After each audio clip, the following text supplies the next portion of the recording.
Hello everyone, আসসালামু আলাইকুম। সবাইকে স্কিল ওরাতে স্বাগতম। আমি তোমাদের সাথে আছি ইমরান। আমাদের যে গ্রামার সিরিজটি চলছে, আজকের পর্বে আমরা তার টেন্স নিয়ে আলোচনা করব। আমাদের টেন্সের কয়েকটি পর্ব হতে পারে। প্রত্যেকটা পর্বে আমি টেন্সের একটু বিস্তারিত আলোচনা করব, যেন এর মধ্যে কোনোভাবেই কনফিউশন তৈরি না হয়। এরপরও যদি কোনো একটা টপিক সম্পর্কে একটু কম বুঝতে পারো, তাহলে অবশ্যই কমেন্টের মাধ্যমে আমাকে জানাবা। আমি তোমাদের রিপ্লাইয়ের মাধ্যমে তার সমাধান করে দেব। তাহলে চলো আজকের ক্লাসটি কথা না বাড়িয়ে শুরু করি। তাহলে মূলত টেন্স কি? টেন্স হচ্ছে কাল। টেন্স মানে হচ্ছে কাল, অর্থাৎ কোনো একটা ঘটনা কখন সংঘটিত হয়েছে, এটাই হচ্ছে মূলত টেন্স। কোন একটা ঘটনা সেটা অতীতে সংঘটিত হতে পারে, বর্তমানে সংঘটিত হতে পারে, আবার ভবিষ্যতে সংঘটিত হতে পারে। এর বেসিসে টেন্সকে তিন ভাগে ভাগ করা হয়েছে। টেন্সকে প্রধানত তিন ভাগে ভাগ করা হয়েছে। কি কি? এক নম্বরে হচ্ছে প্রেজেন্ট টেন্স। এক নম্বরে রয়েছে প্রেজেন্ট টেন্স। এরপরে দুই নম্বরে রয়েছে পাস্ট টেন্স। Past tense. এর পরবর্তীতে তিন নম্বরে রয়েছে future tense. Future tense. Present tense, past tense এবং ফিউচার টেন্স। প্রেজেন্ট টেন্স মানে বর্তমান কাল, পাস্ট টেন্স মানে অতীত কাল এবং ফিউচার টেন্স মানে হচ্ছে ভবিষ্যৎ কাল। ভবিষ্যৎ কাল।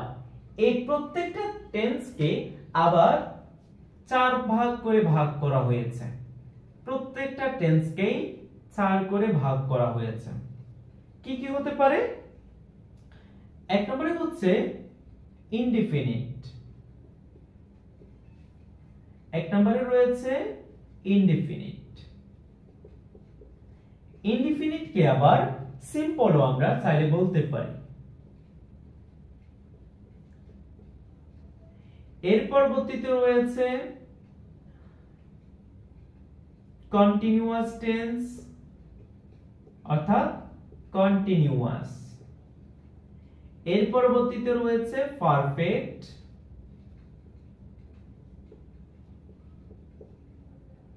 এবং perfect continuous. Perfect continuous.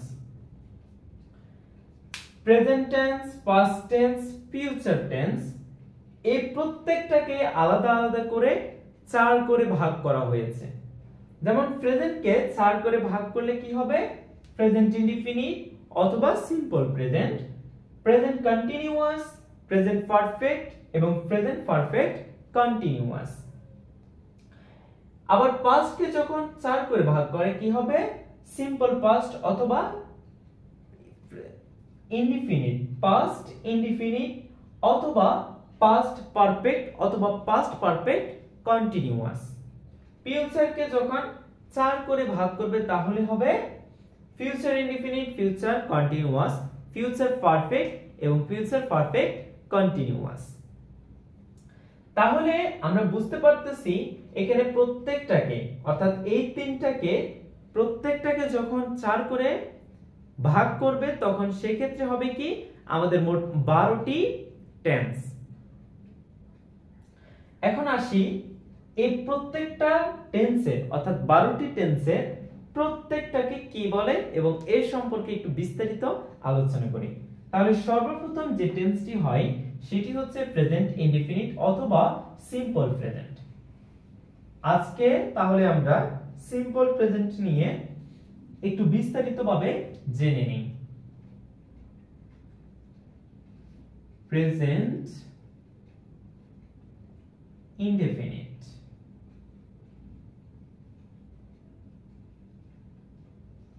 Present indefinite. এখন প্রেজেন্ট ইনডিফিনিট কি? প্রেজেন্ট ইনডিফিনিট মানে হচ্ছে কোন একটা সাধারণ ঘটনা। কোন একটা সাধারণ ঘটনা যেটা সাধারণত অভ্যাসগত হয়ে থাকে। যেমন আমি খাই, তুমি খেলো, সে ঘুমায়, এই প্রত্যেকটা বাক্যই হচ্ছে মূলত আমাদের সাধারণ, আর এগুলোই হচ্ছে মূলত অভ্যাসগত। যেমন আমি খেলি, আমি পড়ি, এগুলো কি? এগুলো হচ্ছে মূলত অভ্যাসগত। আর এরকম অভ্যাসগত যে সেন্টেন্স গুলো রয়েছে সেগুলোকে আমরা মূলত প্রেজেন্ট ইনডিফিনিট বলে থাকি। আমি খাই, এটা কিভাবে সাধারণ হয়? যেমন আমি আগেও খেতাম, এখনো খাই, ভবিষ্যতেও খাবো, এরকম আমার একটা অভ্যাস। এরকম অভ্যাসগত যে সেন্টেন্স গুলো রয়েছে এই সেন্টেন্স গুলোকে আমরা মূলত বলবো প্রেজেন্ট ইনডিফিনিট। প্রেজেন্ট ইনডিফিনিট বাক্য গঠনের জন্য আমাদের একটি স্ট্রাকচার প্রয়োজন, আর এই স্ট্রাকচার হচ্ছে সাবজেক্ট প্লাস ভার্বের বেস ফর্ম। এরপরে আমাদের থাকবে এক্সটেনশন।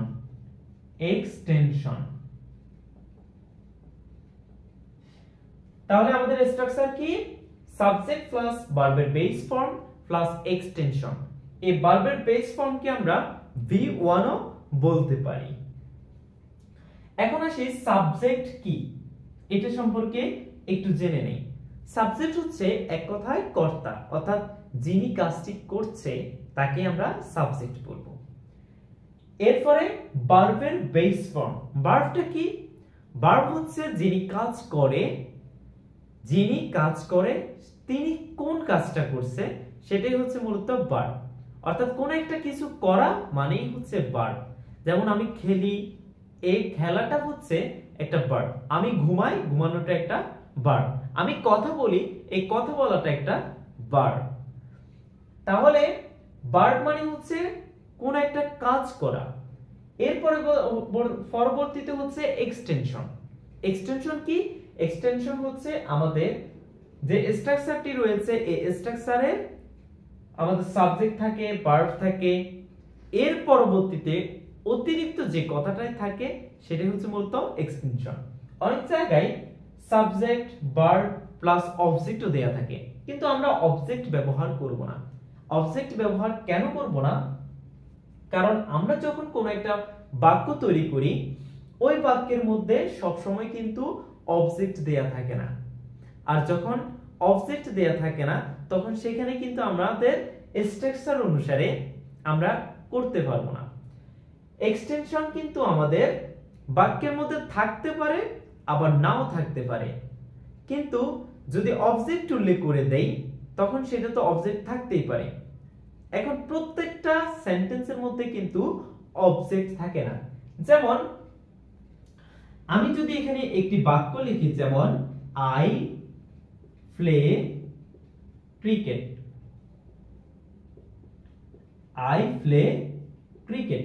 আমি ক্রিকেট খেলি, এখানে এটাকে আমরা বলবো সাবজেক্ট, তারপর এটা হচ্ছে আমাদের ভার্ব, এরপরে এটা হচ্ছে আমাদের অবজেক্ট, অথবা এটাকে আমরা অবজেক্ট না বলে এক্সটেনশন বলতে পারি। আচ্ছা, এখন এটা কি অবজেক্ট হবে কি হবে না সেটা আমরা কিভাবে বুঝতে পারি? প্রথম কথাটা হচ্ছে সাবজেক্ট হচ্ছে যিনি কর্তা অর্থাৎ কাজ করে তিনি হচ্ছে সাবজেক্ট, আর যার উপর কাজ করা হয় সে হচ্ছে অবজেক্ট। যিনি কাজ করে সে হচ্ছে সাবজেক্ট, যার উপর কাজ করা হয় সে হচ্ছে অবজেক্ট। এখন অবজেক্ট চেনার জন্য আরেকটি উপায় হচ্ছে আমরা ভার্বকে প্রশ্ন করব। কাকে প্রশ্ন করব? ভার্বকে প্রশ্ন করব। কি প্রশ্ন করব? হোয়াট অথবা হুম দ্বারা। হোয়াট অথবা হুম দ্বারা। হোয়াট মানে কি, হুম মানে হচ্ছে কাকে। হোয়াট অথবা হুম দ্বারা আমরা যখন ভার্বকে প্রশ্ন করব তখন যে আনসারটা আসবে সেটাই হবে আমাদের অবজেক্ট। যেমন এখানে ভার্বটা হচ্ছে কি? প্লে। ভার্বটা হচ্ছে প্লে। এখন ভার্বকে যখন আমরা প্রশ্ন করব কি খেলে, কি খেলে, তাহলে উত্তর আসবে কি ক্রিকেট, উত্তর আসবে আমাদের ক্রিকেট। আর যেটাই উত্তর আসবে সেটাই হচ্ছে আমাদের মূলত অবজেক্ট, সেটাই হচ্ছে মূলত অবজেক্ট। এই দুটো ব্যতীত অন্য কোনোটা দিয়ে আমরা ভার্বকে প্রশ্ন করতে পারবো না। আরেকটি হচ্ছে সাবজেক্ট চেনার জন্য আমাদেরকে হোয়াট অথবা হু দ্বারা প্রশ্ন করতে হবে, হোয়াট অথবা হু দ্বারা প্রশ্ন করতে হবে, তাহলে আমরা সাবজেক্ট কোনটি সেটা বুঝতে পারবো। যেমন এখানে হোয়াট দ্বারা প্রশ্ন ভার্বকে প্রশ্ন করলে আমরা পাবো অবজেক্ট, আর এখানে যেহেতু হোয়াট দ্বারা অলরেডি প্রশ্ন করা হয়ে গেছে সেহেতু আমরা হু দ্বারা প্রশ্ন করব। হু দ্বারা প্রশ্ন করলে কি পাবো আমরা, কে খেলে, হু মানে হচ্ছে কে, তার মানে কে খেলে, আই, কে খেলে আই, আই মানে হচ্ছে আমি খেলি, তাহলে কে খেলে আমি খেলি, তাহলে আমরা এখানে উত্তর পেয়ে গেছি। এখন আমরা বুঝতে পারছি যখন হোয়াট এবং হুম দ্বারা প্রশ্ন করব ভার্বকে তখন আমরা পাবো অবজেক্ট, হোয়াট অথবা হুম দ্বারা প্রশ্ন করলে আমরা পাবো অবজেক্ট, আর যখন হোয়াট এবং হু দ্বারা প্রশ্ন করব তখন আমরা পাবো সাবজেক্ট। আশা করি ক্লিয়ার। সাবজেক্ট এবং অবজেক্ট চিন্তা আশা করি আমরা বুঝতে পারবো না, আমাদের অসুবিধা থাকবে না। এরপরে আরেকটি দেখাই, যেমন I sit, I sit on the bench, on the table। আচ্ছা আমরা এটা দিলাম I sit on the table। এখানে ভার্ব কোনটা, ভার্ব হচ্ছে আমাদের কি সিট, ভার্বটা হচ্ছে আমাদের সিট। এখন ভার্বকে যদি আমরা প্রশ্ন করি কি দ্বারা প্রশ্ন করব, সাবজেক্ট পেতে হলে হোয়াট এবং হু, হোয়াট এবং হু দ্বারা প্রশ্ন করব কাকে, ভার্বকে। এখন ভার্বকে প্রশ্ন করি কে বসেছে, কে বসেছে, তাহলে উত্তর আসবে কি আই, আমি বসেছি। এখন ভার্বকে প্রশ্ন করি হোয়াট দ্বারা প্রশ্ন করলে কি বসেছে, তাহলে এটা কি আনসার আসবে, কোনো আনসার আসতেছে না। এখন যদি আমরা এর পরবর্তীতে আরেকটি অপশন আছে সেটা হচ্ছে হুম দ্বারা প্রশ্ন করব, কাকে বসেছে, এটা কোনো আনসার আসছে, কোনো আনসার আসেনি। I sit on the table, আমি সিটের উপর বসি, আমি সিটের উপর বসি। কিন্তু এখন যদি বলে আই সিট, এই সিট যেহেতু ভার্ব, এই ভার্বকে আমরা প্রশ্ন করলাম কাকে বসে, কোনো আনসার পাইনি, কি বসে তাও আনসার পাইনি। যখন আনসার পাবো না তখনই হবে মূলত আমাদের অবজেক্ট সেন্টেন্সের মধ্যে থাকবে না, তখনই আমরা বুঝতে পারবো অবজেক্টের মধ্যে সেন্টেন্স নাই, আনসার নাই, অবজেক্ট নাই, ঠিক আছে। আর যখন আনসার পাবো তখন বুঝতে পারবো এর মধ্যে সাবজেক্ট এবং অবজেক্ট আছে কিনা। তাহলে আমরা বুঝতে পারছি কোন একটা সেন্টেন্সের মধ্যে সব সময় সাবজেক্ট, সব সময় অবজেক্ট থাকে না, সব সময় অবজেক্ট থাকে না, এজন্য আমরা অবজেক্ট না বলে তাকে এক্সটেনশন বলবো। আচ্ছা আমরা এখন তাহলে এই স্ট্রাকচার অনুসারে একটু প্র্যাকটিস করি। হ্যাঁ, তাহলে আমাদের এই স্ট্রাকচার অনুসারে যদি একটি বাক্য গঠন করি কেমন হতে পারে, যেমন he works, he works every day, he works every day. সে হাঁটে, সে প্রতিদিন কি করে হাঁটে, হি ওয়ার্কস এভরি ডে। তারপর হতে পারে I right, I right, I right he works, I right he works, I right he works. আমাদের এই রুলস গুলো শুধুমাত্র মুখস্থ রাখলে হবে না, আমাদের মেইন যে হাতিয়ার সেটা হচ্ছে, আমাদের শেখার যে মূল হাতিয়ার সেটা হচ্ছে প্র্যাকটিস করা। প্র্যাকটিস যত বেশি করব, যত বেশি প্র্যাকটিস করতে পারবো তত বেশি আমরা গেইন করতে পারবো, ঠিক আছে। তাহলে আমাদের প্রথম কাজ হচ্ছে আমাদের স্ট্রাকচার গুলো জানা, এর পরবর্তীতে ওই স্ট্রাকচার অনুসারে অনেক অনেক বাক্য প্র্যাকটিস করা। আমরা যত বেশি প্র্যাকটিস করতে পারবো তত বেশি আমরা গেইন করতে পারবো। হ্যাঁ, এখন দেখো আমাদের এই স্ট্রাকচার অনুসারে আমরা বাক্য গঠন করেছি।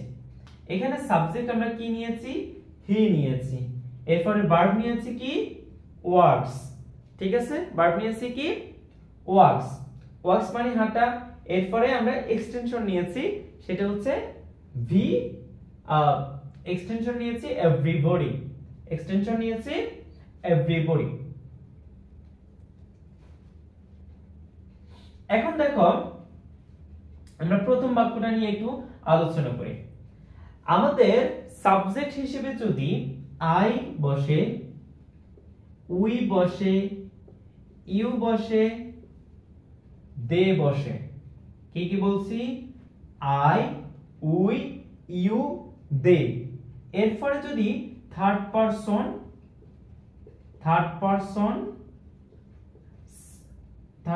প্লুরাল বসে, কি কি বলছি সাবজেক্ট হিসেবে? আই, উই, ইউ, দে এবং থার্ড পারসন প্লুরাল। এরপরে কি হতে পারে? আমরা এই সাবজেক্টগুলো যখন দেখতে পাবো তখন আমাদের এখানে যে সাবজেক্ট, এই সাবজেক্ট যখন আই, উই, ইউ, দে এবং থার্ড পারসন প্লুরাল হবে, ভার্বটা তখন কি হবে? V1 অর্থাৎ বেস ফর্ম। কিন্তু আমাদের এই সাবজেক্টগুলো না থেকে যদি হি হয়, শি হয়, ইট হয়, এরপরে থার্ড পারসন সিঙ্গুলার হয়, এই ভার্বগুলো না হয়ে যদি আমাদের হি, শি, ইট অথবা থার্ড পারসন সিঙ্গুলার এবং থার্ড পারসন প্লুরাল কাকে বলে? থার্ড পারসন সিঙ্গুলার হচ্ছে আমি অর্থাৎ আই, তুমি অর্থাৎ ইউ। আমি অর্থাৎ আই, তুমি মানে ইউ কে বোঝাচ্ছে, আমি মানে আমার আই কে বোঝাচ্ছে। তাহলে আমি তুমি ছাড়া অন্য একজনকে বোঝালে তখন আমরা বলবো থার্ড পারসন সিঙ্গুলার। আর যখন আমি তুমি ছাড়া অন্য একজনের বেশি অর্থাৎ বহুজনকে বোঝাবো তখন বলবো থার্ড পারসন প্লুরাল। তাহলে থার্ড পারসন সিঙ্গুলার কি? থার্ড পারসন সিঙ্গুলার হচ্ছে আমি তুমি ছাড়া অন্য একজনকে বোঝালে তখন থার্ড পারসন সিঙ্গুলার। আমি তুমি ছাড়া অন্য একজনের বেশি বোঝালে তখন বলবো তাকে থার্ড পারসন প্লুরাল। আর এই থার্ড পারসন সিঙ্গুলার বসলে ভার্বের শেষে এস বা ইএস যুক্ত করতে হবে। ভার্বের শেষে এস বা ইএস যুক্ত করতে হবে। তাহলে যদি এখানে হি ওয়ার্কস না হয়ে আই ওয়ার্ক হতো, কি হতো? আই ওয়ার্ক, তখন কিন্তু এস যুক্ত হতো না। I work, we work, you work, they work. তারপর থার্ড পারসন প্লুরাল কি হতে পারে? My parent work, my friends work, my sisters work, my teachers work, my students work. অর্থাৎ সবগুলাই হচ্ছে থার্ড পারসন প্লুরাল, অর্থাৎ একজনের বেশি বোঝাচ্ছে। আর একজনের বেশি বোঝালেই তখন ভার্বের শেষে কি হবে না? এস বা ইএস যুক্ত হবে না। আর যদি থার্ড পারসন সিঙ্গুলার বোঝায়, যেমন he, she, it, my mother, my father, my grandmother, my sister, my friend, my teacher, my students, এই ধরনের প্রত্যেকটা বাক্যই হচ্ছে, প্রত্যেকটা সাবজেক্টই হচ্ছে কি? Third person singular. আর থার্ড পারসন সিঙ্গুলার হলে ভার্বের শেষে এস বা ইএস যুক্ত করতে হবে। যেমন I walk but he walks, I walk but he walks, we walk but she walks, I run but he runs, I run but he runs, I play but she plays, আমার সাথে আমি যতবার repeat করতেছি, আমি যতবার বলতেছি আমার সাথে সাথে তোমরা সেটা রিপিট করো। কারণ তুমি যদি একবার বলে ফেলছো তো মানে তোমার একবার রিভিশন হয়ে গেছে, একবার প্র্যাকটিস হয়ে গেছে। আর যত বেশি প্র্যাকটিস করবা তত বেশি তুমি ভুলবা না, যত প্র্যাকটিস তত তুমি ভুলবা না। আর প্র্যাকটিস করবা না, তুমি ভুলে যাবা, তখন তোমার কাছে টেন্সটা কঠিন মনে হবে। আচ্ছা, তাহলে I walk, he walks, we walk, she walks, you walk, it walks, they walk, তারপর থার্ড পারসন সিঙ্গুলার, যেমন my mother walks, my sister walks, my parents walk, my parents walk, কারণ প্যারেন্টস হচ্ছে কি থার্ড পারসন প্লুরাল। এখন দেখো আমরা এতক্ষণ যেটা প্র্যাকটিস করেছি সেটা হচ্ছে মূলত অ্যাফার্মেটিভ। এটা হচ্ছে মূলত অ্যাফার্মেটিভ।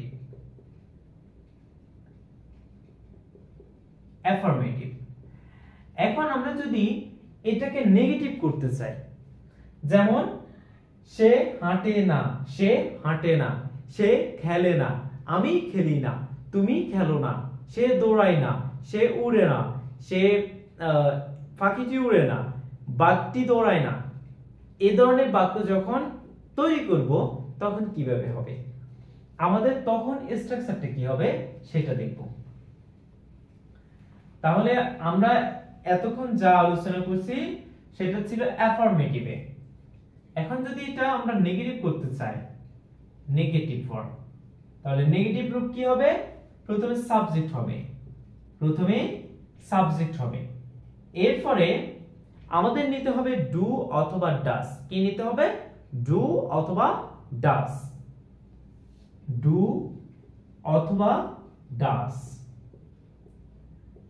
এরপরে V1 অর্থাৎ ভার্বের বেস ফর্ম, V1 কে আমরা ভার্বের বেস ফর্ম বলতে পারি। এরপর হচ্ছে আমাদের এক্সটেনশন, এরপর হচ্ছে কি এক্সটেনশন। মনে রাখবে যখন ডু ডাজ ডিড এগুলা সেন্টেন্সের মধ্যে থাকবে, ডু ডাজ এবং ডিড এগুলা সেন্টেন্সের মধ্যে দেখলে আমরা ভার্বের বেস ফর্ম বসাবো, সেটা নাবোধক হোক অথবা প্রশ্নবোধক হোক, যেটাই হোক না কেন আমরা ডু ডাজ দেখলেই কি বসাবো? V1, ডু ডাজ এবং ডিড। তাহলে যেহেতু আমরা প্রেজেন্ট ইনডিফিনিট নিয়ে আলোচনা করছি, ডিড নিয়ে এখন আলোচনা করছি না। এখন এই ডু এবং ডাজের সাথে আমরা নট যুক্ত করব। কি যুক্ত করব? নট যুক্ত করব। ডু এবং ডাজের সাথে যখন নট যুক্ত করব, এখন এই নট যুক্ত করার ফলে এটাকে আমরা যখন সংক্ষেপে বলবো তখন সেটা হবে ডোন্ট, সেটা হবে কি ডোন্ট। আর ডাজ নট কে সংক্ষিপ্ত রূপ করলে হবে আমাদের ডাজেন্ট। তাহলে আমরা যেহেতু নেগেটিভ করতেছি, নেগেটিভের মধ্যে অবশ্যই কি থাকবে? নট যুক্ত থাকবে, অবশ্যই কি থাকবে? নট যুক্ত থাকবে। এজন্য আমরা কি করব? এখানে ডু এবং ডাজ না লিখে এটাকে আমরা নট যুক্ত অ্যাপোস্ট্রফি দিয়ে ডোন্ট করে দেব, এরপরে ডাজেন্ট করে দেব। তাহলে আমাদের নেগেটিভ রূপ কি? সাবজেক্ট প্লাস ডোন্ট অথবা ডাজেন্ট, V1 প্লাস এক্সটেনশন। আমরা চাইলে আলাদা আলাদা ভাবে মানে একসাথে না করে, সংক্ষিপ্ত রূপ না করে ফুল ফর্মও বলতে পারি, ডু নট, ডোন্টস না বলে ডু নট বলতে পারি, তবে নেটিভ স্পিকাররা ডোন্টই বলে। আচ্ছা, তাহলে এটা দিয়ে আমরা একটু প্র্যাকটিস করি, সেন্টেন্স গঠন করি। কি কি হবে? যেমন I don't play, I don't play, but he doesn't play,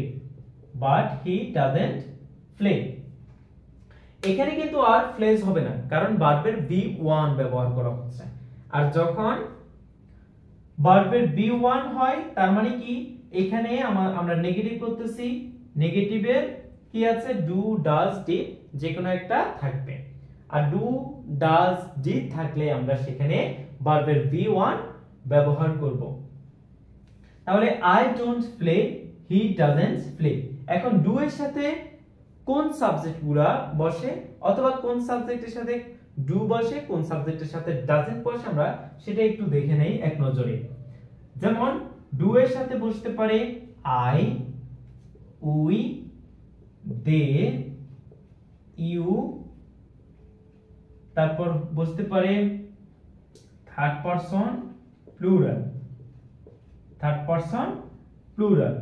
এবং ডাজ এর সাথে বসতে পারে কি কি? ডাজ এর সাথে বসতে পারে হি, শি, ইট, তারপর বসতে পারে থার্ড পারসন সিঙ্গুলার। এটা কি? Third person plural, third person singular এটা। তাহলে থার্ড পারসন সিঙ্গুলার হবে যখন ডাজ তখন কি? থার্ড পারসন সিঙ্গুলার, অথবা থার্ড পারসন সিঙ্গুলার দেখলে আমরা সেখানে বসাবো ডাজ। থার্ড পারসন প্লুরাল বসাবো কখন? যখন ডু হবে, যখন সাবজেক্ট হবে থার্ড পারসন প্লুরাল তখন হবে ডু। এখন একটু লিখি আমরা, I don't play but he doesn't play. I don't play but he doesn't play. We don't play but she doesn't play. You don't play তুমি খেলো না, but it doesn't play এটা খেলে না, ওকে। তাহলে প্রথমে আমাদের কি বসেছে? সাবজেক্ট, তারপর ডোন্ট অথবা ডাজেন্ট, এরপরে হচ্ছে আমাদের B1 ভার্বের বেস ফর্ম। এখন এর পরবর্তীতে আমাদের আর কি হতে পারে? এর পরবর্তীতে হচ্ছে ইন্টারোগেটিভ করব। আমরা যখন ইন্টারোগেটিভ করব তখন কি রকম হতে পারে বাক্যে? আমাদের এখানে যে ডোন্ট অথবা ডাজেন্ট ব্যবহার করেছি, এই ডুটা সামনে চলে আসবে, ডু অথবা ডাজ। নটটা কেন আনি নাই? কারণ এটা হচ্ছে অ্যাফার্মেটিভে করতেছি। আমরা যখন নেগেটিভ ইন্টারোগেটিভ করব তখন নট যুক্ত করব। তাহলে সাবজেক্টের আগে কি আসবে? ডু এবং ডাজ চলে আসবে। এর পরবর্তীতে সাবজেক্ট ডু ডাজের পরে যাবে প্লাস B1 অর্থাৎ ভার্বের বেস ফর্ম, তারপর হচ্ছে এক্সটেনশন। এখন ইন্টারোগেটিভ মানে কি? প্রশ্ন। আর প্রশ্ন করলে আমাদেরকে অবশ্যই একটা প্রশ্নবোধক চিহ্ন বসাতে হবে। প্রশ্ন মানে কি? প্রশ্নবোধক চিহ্ন অবশ্যই বসাতে হবে। প্রশ্নবোধক চিহ্ন না বসালে তোমার সেখানে ভুল হয়ে যাবে। এখন ডু এবং ডাজ, তাহলে ডু এর সাথে কি কি সাবজেক্ট বসে? I, we, they, you, third person plural. Does এর সাথে কি বসে? হি, শি, ইট এবং third person singular. He, she এগুলো থার্ড পারসন সিঙ্গুলার, বাট আমি বলতেছি, ঠিক আছে, এগুলো হচ্ছে কি? Third person singular. আর যখন থার্ড পারসন সিঙ্গুলার হয় তখন কি হবে? ডাজ। থার্ড পারসন প্লুরাল হলে ডু।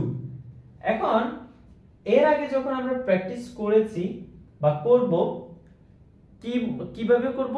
যেমন আই ডু, তারপর উই ডু, এভাবে করে আমরা বারবার করে প্র্যাকটিস করব। প্রথমে ছোট ছোট, আমাদের বাক্য তৈরি করার প্রয়োজন নাই। প্রথমে আমাদের কি প্র্যাকটিস করব। যেমন I do, we do, they do, my parents do, my sister does, my sisters do, my sister does, my sisters do, এভাবে করে। অর্থাৎ প্লুরাল হলে তখন কি হবে? ডু। আর সিঙ্গুলার হলে তখন হবে কখন? সিঙ্গুলার হলে তখন আমরা কি বসাবো? ডাজ। থার্ড পারসন সিঙ্গুলার কাকে বলে আমি আবারও বলে দিচ্ছি। থার্ড পারসন সিঙ্গুলার হচ্ছে আমি তুমি ছাড়া অন্য একজনকে বোঝালে তখন তাকে বলবো থার্ড পারসন সিঙ্গুলার। আমি তুমি ছাড়া অন্য একজনের বেশি বোঝালে তখন বলবো তাকে থার্ড পারসন প্লুরাল। এখন দেখো, এই ইন্টারোগেটিভে আমরা যখন বাক্য তৈরি করব তখন কি হবে? ডু এর সাথে কোন সাবজেক্ট যায়? আই, উই, ইউ, দে, এগুলা। এখন আমি যদি আই ব্যবহার করি তাহলে ডু আই প্লে, আমি কি খেলি? ডু আই প্লে, আমি কি খেলি? ডু উই প্লে, আমরা কি খেলি? ডু দে প্লে, তারা কি খেলে?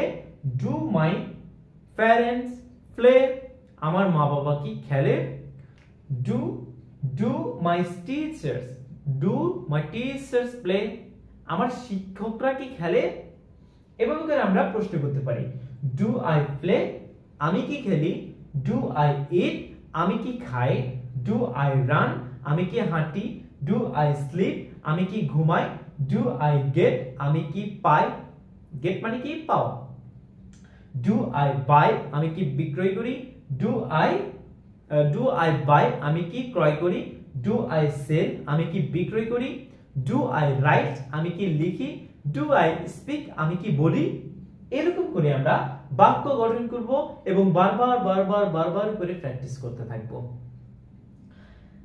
এখন যদি ডাজ দি হয়, যেমন does he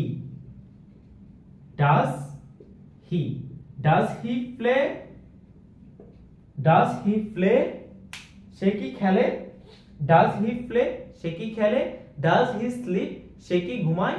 does he walk, সে কি হাঁটে? ডাজ হি স্পিক, সে কি কথা বলে? Does he walk, does he swim, সে কি সাঁতার কাটে? এরকম করে আমরা বাক্য তৈরি করতে পারি। এরপরে এখানে সাবজেক্ট হিসেবে কি কি হতে পারে? থার্ড পারসন সিঙ্গুলার, যেমন does she play, does it play, তারপর does my mother play, does my sister play, does my brother play, does my friend play. ঠিক আছে, তোমরা বারবার প্রত্যেকটা অনেক বেশি প্রত্যেকটা এখান থেকে আমি যতগুলা প্র্যাকটিস করতেছি, যেমন এখান থেকে অন্তত 100টা বাক্য তৈরি করতে হবে। 100টা বাক্য এখান থেকে করতে হবে তোমাকে, 100টা বাক্য, তারপর এখান থেকে করতে হবে 100টা বাক্য।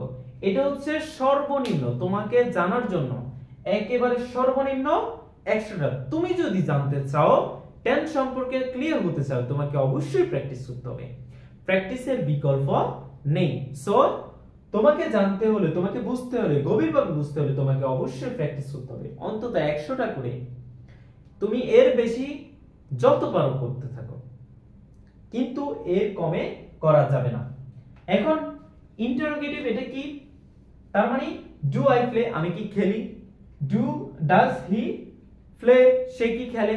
এখন যদি বলি আমি খেলি না, সে খেলে না, আমার মা খেলে না, আমার বাবা খেলে না। এখন না কথাটা আসছে, তার মানে নেগেটিভ হবে, তার মানে হবে নেগেটিভ। এই ধরনের বাক্য কিভাবে গঠন করতে পারি তা দেখি। যেমন নেগেটিভ ইন্টারোগেটিভ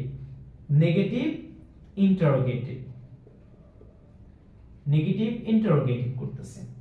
নেগেটিভ ইন্টারোগেটিভ করলে অবশ্যই কি হবে?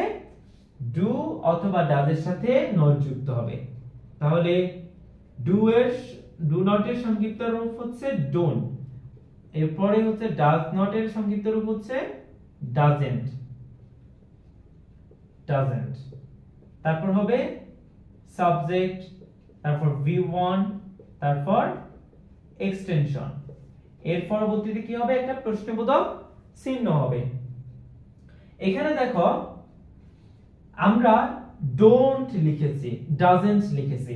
নটটাকে যখন আলাদা করে লিখতে চাইবো, তখন এই নটটা সাবজেক্টের পরে বসবে, আর সাবজেক্টের আগে বসাতে চাইলে, অর্থাৎ ডু ডাজ এর সাথে বসাতে চাইলে, তখন আমাদেরকে সংক্ষিপ্ত রূপ হিসেবে বসাতে হবে। যদি আমরা ওইভাবে বসে তাহলে কি হবে? যেমন নেগেটিভ ইন্টারোগেটিভ, যদি 2 নাম্বার আরেকটা রুলস দেখি, তাহলে ডু অথবা ডাজ হবে, তারপর সাবজেক্ট হবে, তারপরে হবে আমাদের নট, এরপরে হচ্ছে ভার্ব 1 প্লাস এক্সটেনশন, শেষে অবশ্যই কি হবে? প্রশ্নবোধক চিহ্ন হবে। এই নটটাকে যখন আলাদা লিখবো তখন সাবজেক্টের পরে যাবে, আর নটটাকে যদি ডু ডাজ এর সাথে লিখি তাহলে হবে সংক্ষিপ্ত রূপ। ওকে, এখন আসি ডোন্ট এবং ডাজন্ট দিয়ে কিভাবে বাক্য গঠন করতে পারি। আমরা প্রথমে বসাবো ডোন্ট। কি বসাবো? ডোন্ট। ডোন্টের সাথে কি কি সাবজেক্ট চাই? আই যাবে, উই যাবে, ইউ যাবে, দে যাবে, তারপর মাই প্যারেন্টস যাবে, মাই প্যারেন্টস যাবে, মাই সিস্টার্স যাবে, মাই টিচার্স যাবে, দ্য বার্ডস যাবে, তারপর দ্য ডগস যাবে, অর্থাৎ প্লুরাল বোঝাচ্ছে। সবগুলো কি কি?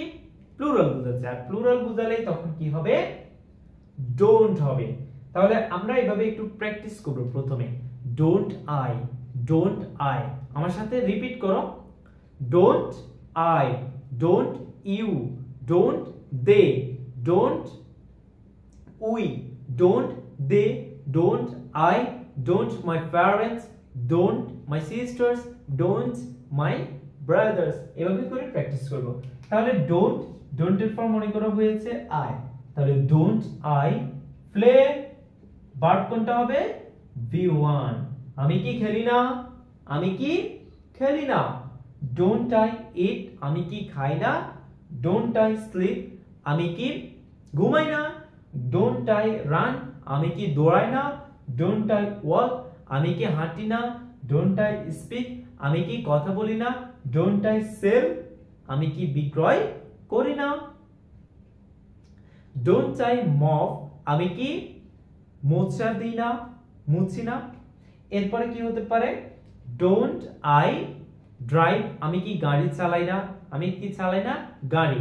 ডোন্ট আই রাইড, আমি কি রাইড এবং ড্রাইভ দুইটাই হচ্ছে আমাদের কি চালানো বোঝায়। তবে রাইড হচ্ছে দু চাকা গাড়ির ক্ষেত্রে, যানবাহনের ক্ষেত্রে, আর ড্রাইভ হচ্ছে দু চাকার বেশি হলে তখন সেক্ষেত্রে আমরা বলবো ড্রাইভ। তারপর don't I watch, don't I watch, watch মানে হচ্ছে দেখা, ওয়াচ মানে হচ্ছে দেখা। সি মানেও দেখা, তাই না? কিন্তু ওয়াচ কখন ব্যবহার করব? যখন আমরা কোন একটা জিনিস কোন একটা জিনিস লম্বা সময় ধরে দেখব। যেমন আমি মোবাইলে কি দেখতেছি? মুভি দেখতেছি, ড্রামা দেখতেছি, সিরিজ দেখতেছি, অথবা খবর দেখতেছি, তখন কি ব্যবহার করব? ওয়াচ। অথবা আমি গ্যালারিতে বসে খেলা দেখতেছি, তখন কি ব্যবহার করব? ওয়াচ। এখন আমরা বলতে পারি don't I watch, don't I watch, আমি কি দেখি না, আমি কি দেখি না। Don't I watch a drama, don't I watch this drama, আমি কি এই ড্রামাটা দেখি না। Don't I watch the movie, don't I watch the movie, আমি কি এই মুভিটা দেখি না। ঠিক আছে? এভাবে করে আমরা বাক্য গঠন করতে পারি। আমরা একটা বাক্যকে টেনে অনেক দূর নিয়ে যেতে পারি। অর্থাৎ ইংরেজি বাক্যে একটা সুবিধা হচ্ছে আমরা বাক্য গঠন করব মূল যে বাক্যটা রয়েছে। যেমন এখানে প্রথমে কি বসবে? ডু অথবা ডাজ, এরপর সাবজেক্ট, এরপর নো, এরপর V1 অর্থাৎ ভার্বের বেস ফর্ম, এরপর হচ্ছে এক্সটেনশন। এর মধ্যে আর কোনো কিছু ঢুকবে না। অতিরিক্ত অংশটা শেষে ঢুকবে। অতিরিক্ত অংশ কোথায় আসবে? শেষে। যেমন আই প্লে, আই প্লে প্রথমে সাবজেক্ট, তারপর হচ্ছে V1, তারপর হচ্ছে এক্সটেনশন। এখন এক্সটেনশন কখন ঢুকবে? মানে একটা বাক্য গঠন হয়ে যাওয়ার পরে তারপরে সবার শেষে লাস্ট শব্দের পরবর্তীতে গিয়ে আমাদের নতুন শব্দ যোগ হয়। কিন্তু বাংলার ক্ষেত্রে দেখা যায় কি মাঝখানে ঢুকে যেতে পারে, তাই না? এরপরে শেষেও হতে পারে, মাঝেও হতে পারে, একটা শব্দের মধ্যে আরেকটা শব্দ ঢুকে যেতে পারে। ইংরেজির ক্ষেত্রে এই সমস্যাগুলো হয় না। এটা আমাদের জন্য একটি ভালো একটা পয়েন্ট। তার মানে এখন যদি আমরা এই সেন্টেন্স দিয়ে সাধারণত হয় না, কারণ নেটিভরা সাধারণত এই স্ট্রাকচার দিয়ে বাক্য গঠন করে না। যেমন do I not play, do I not play, এটা সাধারণত না বলে আমরা বলবো কি don't I play, doesn't he play, doesn't my mother play. এভাবে করে আমরা বাক্য গঠন করব, এরপর বেশি বেশি করে প্র্যাকটিস করব। তাহলে আমাদের স্ট্রাকচার কয়টা হয়েছে? এখানে একটা, এখানে একটা, এখানে একটা, এখানে, এখানে। তার মানে আমাদের প্রায় পাঁচটার মতো স্ট্রাকচার হয়ে গেছে। এখন দেখি এই পাঁচটা স্ট্রাকচার ছাড়াও আমাদের আরো একটা স্ট্রাকচার থাকতে পারে, আর সেটা হচ্ছে এখানে যে স্ট্রাকচারটা আছে, অর্থাৎ এগুলা হচ্ছে আমরা যখন কাউকে প্রশ্ন করি তখন কি রকম প্রশ্ন করতে পারি, যেমন ডোন্ট আই প্লে অথবা ডু আই প্লে, এরকম করে বাক্য গঠন করে প্রশ্ন করতে পারি। কিন্তু আমরা কখনো কখনো এরকমও প্রশ্ন করতে হতে পারে, যেমন what do you do, what do you do, when did you go, এটা আমাদের past tense চলে গিয়েছে। when do you run, তুমি কখন দৌড়াও, তাহলে এখানে কি আসছে, কখন কথাটা আসছে। এই কখনের জন্য আমরা কি নিয়েছি, when নিয়েছি, when। R what, when, where, how, why, whose, whom এই ধরনের শব্দগুলোকে আমরা বলবো WH ওয়ার্ড। এই WH ওয়ার্ড যে বাক্যে ব্যবহার করা হয় ওগুলাকে সাধারণত often ended questions বলে, often ended questions, often ended questions। এগুলা কোনগুলা, যখন WH ব্যবহার করা হবে, যখন কি WH থাকবে তখন সেগুলোকে আমরা বলবো often ended questions। এরপরে আরেকটা হচ্ছে close ended questions, close ended questions. এই ক্লোজ এন্ডেড কোশ্চেনস কোনগুলো হয়, যেগুলো আমরা সাধারণত প্রশ্ন করার পর ইয়েস অথবা নো দ্বারা আনসার করলে সে পেয়ে যায়, মানে তার পরিপূর্ণ একটা উত্তর পেয়ে যায়। যেমন আমি তোমাকে যদি প্রশ্ন করি তুমি কি ভাত খেয়েছো, তখন তুমি বলতে পারো হ্যাঁ অথবা না। তুমি হ্যাঁ অথবা না বলে আমি পুরোপুরি উত্তরটা কিন্তু পেয়ে যাচ্ছি। তুমি যদি বলো হ্যাঁ, তার মানে আমি বুঝে গেছি যে তুমি ভাত খেয়েছো, আর যদি বলো না, তার মানে আমি বুঝে যাচ্ছি তুমি ভাত খাওনি। এখন এরকম বুঝে যাওয়ার গুলাই হচ্ছে মূলত কি close ended questions, close ended questions. আর যেগুলা আমরা সাধারণত এরকম বুঝবো না, আমাদেরকে একটু বিস্তারিত করে বলতে হবে, অর্থাৎ ইয়েস অথবা নো বললে আমরা কোনো উত্তর পাবো না, সেগুলো হচ্ছে আমাদের WH কোশ্চেনস বা often ended কোশ্চেনস। এখন দেখো এই often ended কোশ্চেনস কি হতে পারে, যেমন আমি যদি তোমাকে বলি তুমি কি দিয়ে ভাত খেয়েছো, তুমি কি দিয়ে ভাত খেয়েছো, তখন তুমি কিন্তু আনসার ইয়েস অথবা নো দ্বারা করলে হবে না, আমি কোনো আনসার পাবো না। এরকম সেন্টেন্স গুলো হচ্ছে মূলত কি WH অথবা often ended questions। আর এই often ended questions গুলাই হচ্ছে মূলত আমরা এখন দেখব।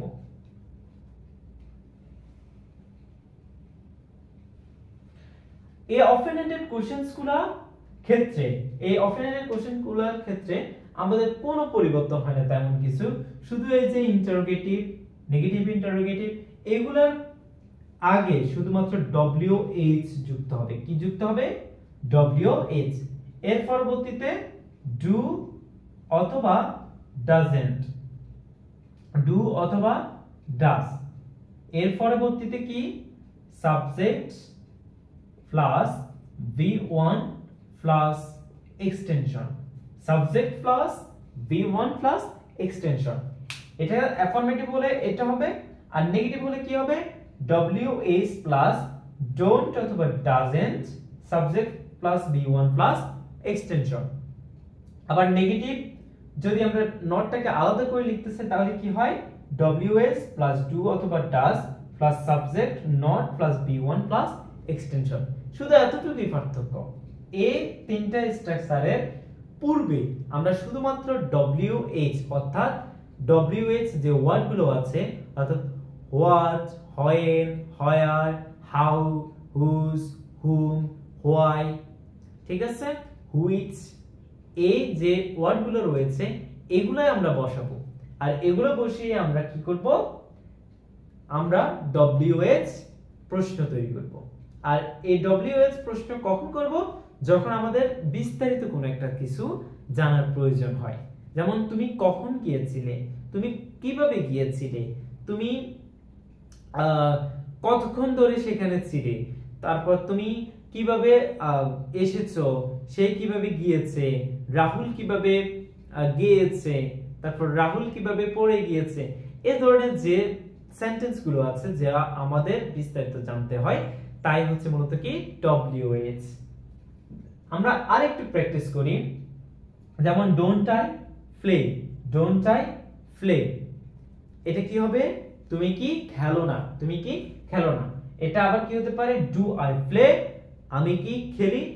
ডোন্ট আই প্লে মানে হচ্ছে আমি কি খেলি না, ডু আই প্লে মানে হচ্ছে আমি কি খেলি, ডু আই প্লে আমি কি খেলি। এখন এটাকে যখন WH এ রূপান্তর করব কি হতে পারে, হোয়াট যেতে পারে, হোয়াট কিন্তু যুক্ত হয় না, তাই না, যে WH আমাদের প্রয়োজন হয়। যেমন আমি কখন খেলি, আমি কখন খেলি, when, তাহলে কখন মানে হচ্ছে when, when do I play, when do I play, আমি কিভাবে খেলি, how do I play, আমি কিভাবে খেলি। এখন নিজেকে নিজেকে তো প্রশ্ন করতে পারি না, এজন্য আমরা অন্যভাবে বলতে পারি, যেমন does he play, এটাকে যখন আমরা WH এর রূপান্তর করব কিভাবে, when does he play, সে কখন খেলে, when does he play, সে কখন খেলে। এখন when না বলে how বলতে পারি, how does he play, সে কিভাবে খেলে। ঠিক আছে, আশা করি আজকে এই ক্লাসটার মধ্যে তোমাদের আর কোনো ডাউট নাই। এখন তোমাদের কাজটা কি, ভিডিওটি দেখা, এর পরবর্তীতে প্র্যাকটিস করা। যত সেন্টেন্স তুমি প্র্যাকটিস করতে পারবা ততই তুমি ফ্লুয়েন্ট হবা, তত বেশি তোমার মধ্যে মানে যে সমস্যাগুলো আছে এগুলো দূর হয়ে যাবে। সো সকলে ভালো থেকো, সুস্থ থেকো, পরবর্তী ভিডিওর জন্য অপেক্ষা করো। যতক্ষণ পর্যন্ত তা আসছে না ততক্ষণ পর্যন্ত এই ভিডিওর যে ক্লাসটি হয়েছে এটি দেখতে থাকো। ভিডিওটি যদি ভালো লাগে অবশ্যই লাইক করো, কমেন্ট করো এবং তোমার বন্ধুদের সাথে শেয়ার করো।